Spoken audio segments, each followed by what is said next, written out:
রোজকার রান্নার থেকে আজকের রেসিপি শীতের পাটিসাপটা। আজ বানাবো পাটিসাপটা।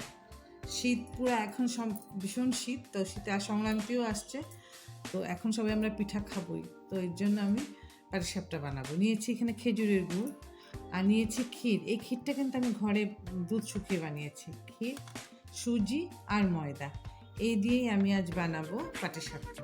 আমি এখানে এক বাটি ময়দা নিয়েছি, ঠিক সম পরিমাণ এক বাটি সুজি নেব। আমি এখানে সুজিটা আধা ঘন্টা আগে সুজিটা ভিজিয়ে রেখেছি, কারণ সুজিটা একটু দানা দানা তো, তাই ভিজিয়ে নিয়েছি।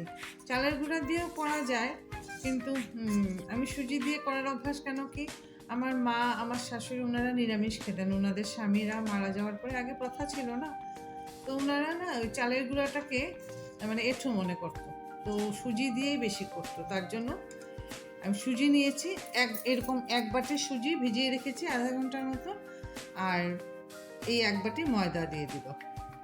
দিয়ে তাতে আমি গুড়গুলি দিয়ে ভালো করে এটাকে গুলে নেব। গুলার পরে কীরকম সে হয়, ঘনটা হয়, আমি তখন দেখাবো। তো এখন আমি এটাকে ভালো করে গুলে নিই।